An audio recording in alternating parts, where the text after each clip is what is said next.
बिहार में तेजू भैया का भौकाल गजब है। जैसा मन होता है वैसा करते हैं, सुनते किसी की बाप की भी नहीं, किसी के बाप की क्या अपने बाप की भी नहीं सुनते।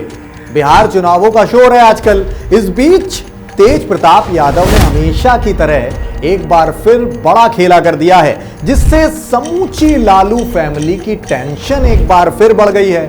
नमस्कार, मैं हूं आपके साथ प्रियंक वाजपेयी और आज बिहार चुनाव से जुड़ी एक बड़ी अपडेट आपको बताने आया हूं। आप वाकिफ ही हैं कि बिहार चुनाव में एनडीए की नीतीश मोदी की जोड़ी का राज चल रहा है। वहीं महागठबंधन में आरजेडी की अगुवाई कर रहे तेजस्वी यादव का दबदबा है। लेकिन अब बीच में आ गया है लालू परिवार का बड़ा बेटा तेज प्रताप यादव।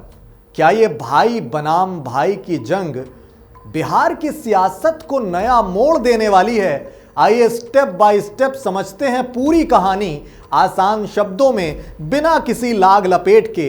सबसे पहले थोड़ा बैकग्राउंड जानिए हमारे तेजू भैया का। लालू प्रसाद यादव और राबड़ी देवी के बड़े बेटे, उम्र महज 37 साल, लेकिन सियासत में एंट्री 2015 के बिहार चुनाव से हुई। आरजेडी के टिकट पर हसनपुर सीट से जीते और 2020 में फिर महुआ से जीत हासिल की। बीच में स्वास्थ्य मंत्री और उसके बाद शिक्षा मंत्री भी बने। लेकिन यादव परिवार की सियासत में वो हमेशा ही विवादों में घिरे रहे। शादी का ड्रामा, फिर सोशल मीडिया पर अजीबोगरीब पोस्ट जैसे कि किसी की खाल खींच दूंगा वाले बयान, इन सब ने आरजेडी को कई बार शर्मिंदा करने का काम भी किया। फिर एक आया टर्निंग पॉइंट। मई 2025 की बात है। लालू जी ने तेज प्रताप को आरजेडी से 6 साल के लिए बाहर खदेड़ दिया। वजह क्या है? गैर जिम्मेदाराना व्यवहार और परिवार के मूल्यों से भटक जाना।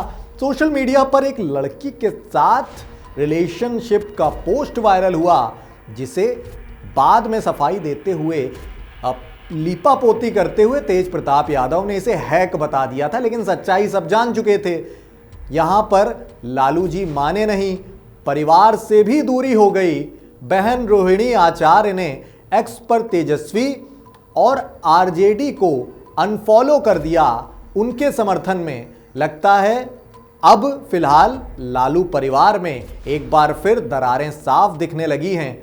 अब सवाल यह है कि चुनाव के ठीक पहले ऐसा क्यों कर रहे हैं तेज प्रताप यादव? जुलाई 2025 में उन्होंने यह ऐलान कर दिया है कि महुआ सीट से वो इंडिपेंडेंट लड़ेंगे।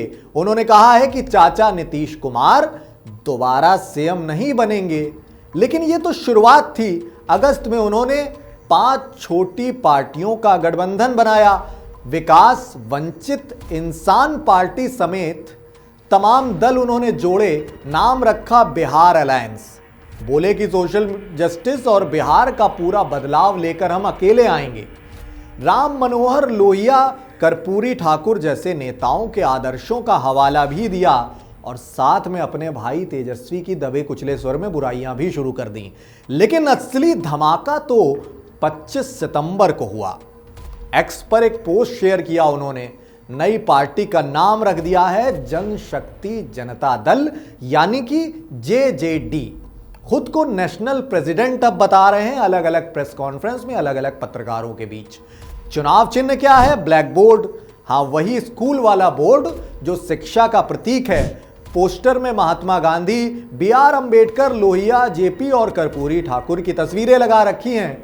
लेकिन यहां गौर करने वाली बात यह है कि अपने पापा लालू जी की तस्वीर उन्होंने नहीं लगाई है। और तेजस्वी से विरोध तो आपको हमने पहले बताया ही। यह साफ संदेश है कि अब तेजू भैया परिवार से अलग हो रहे हैं, परिवारवाद पर ब्रेक लगाने की कोशिश में हैं, लेकिन सियासत में फुल स्पीड से चलने की तैयारी में हैं। बोले हैं कि बिहार के संपूर्ण विकास के लिए हम पूरी तरह से समर्पित हैं, नई व्यवस्था बनाएंगे, लंबी लड़ाई लड़ने के लिए हम तैयार हैं। यह पार्टी 2020 में रजिस्टर हुई थी, लेकिन अब तेज प्रताप ने इसे रिवाइव कर लिया है। चुनाव आयोग ने ब्लैक बोर्ड सिंबल जो है वो अलॉट भी कर दिया है उनको।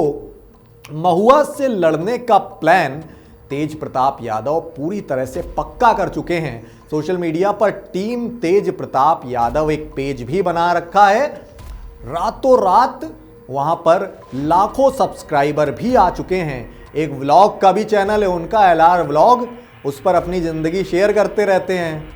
ट्रैवल डेली लाइफ नाम से उनका पेज है। लगता है कि इसी पब्लिक कनेक्ट बनाने का जो इनका जरिया है, उसके जरिए ही वो बिहार की पब्लिक से कनेक्ट कर रहे हैं। अब असर क्या होगा बिहार चुनाव पर, यह बड़ा सवाल है। बिहार की 243 सीटों पर वोटिंग है। अक्टूबर नवंबर में संभावित है, जल्द ऐलान भी हो सकता है। आरजेडी कांग्रेस लेफ्ट का महागठबंधन तेजस्वी के नाम पर लड़ने की तैयारी में है। तेजस्वी ने ऐलान कर दिया है कि आरजेडी पूरी की पूरी 243 सीटों पर लड़ जाएगी।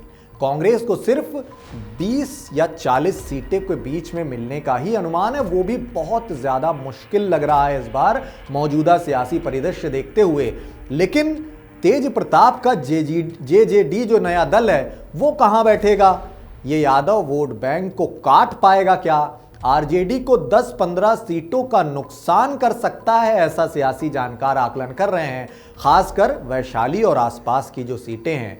प्रशांत किशोर की जन स्वराज पार्टी जो है, वो भी चुनावी मैदान में जोर आजमाइश कर रही है। 243 सीटों पर लड़ रही है। गवर्नेंस और एजुकेशन पर फोकस है उसका। एनडीए भी मजबूत है काफी ज्यादा। नीतीश की जेडीयू और बीजेपी का गठबंधन है। बजट एनडीए के समय 3 लाख करोड़ पहुंच गया है, यही मुद्दा है। जबकि आरजेडी राज में 23,000 ही था।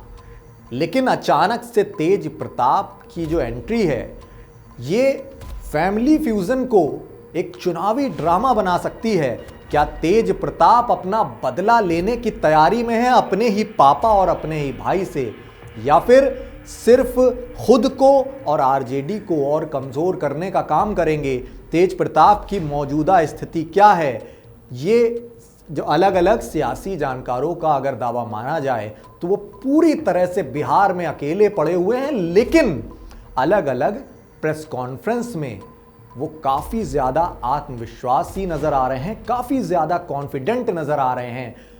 परिवार से दूरी हुई है, लेकिन बेशक अगर देखा जाए, सोशल मीडिया की अलग अलग व्यूअर्स देखे जाएं और अलग अलग कमेंट्स देखे जाएं, तो उनका पब्लिक से सीधा जुड़ाव साफ तौर पर दिख रहा है। वो लगातार ये बोल रहे हैं कि पूरा बिहार मेरा परिवार अब हो गया है, सिर्फ मेरा परिवार, 4 लोग नहीं रह गए हैं।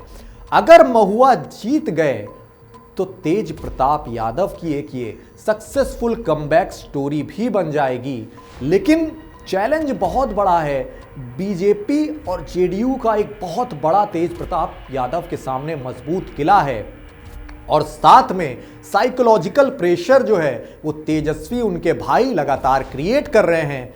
बिहार की अब जनता फैसला करेगी कि क्या पुरानी यादव लॉयल्टी बरकरार रह पाएगी या फिर कोई नया चेहरा स्वीकार किया जाएगा बिहार की जनता के बीच। तो दोस्तों, ये थी तेज प्रताप यादव की नई सियासी जर्नी से जुड़ी एक बड़ी अपडेट।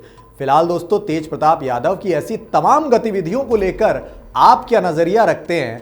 अपनी कीमती राय आप कमेंट बॉक्स के जरिए हम तक जरूर पहुंचाएं। साथ ही बिहार चुनावों से जुड़ी ऐसी ही पल पल की अपडेट एकदम निष्पक्ष अंदाज में देखते रहने के लिए आपका अपना चैनल है FM न्यूज़, उसको लाइक करें, सब्सक्राइब करें और अलग अलग वीडियो के जरिए हमारे साथ जुड़े रहें। मैं प्रियंक वाजपेयी हूं आपके साथ। शुक्रिया, नमस्कार।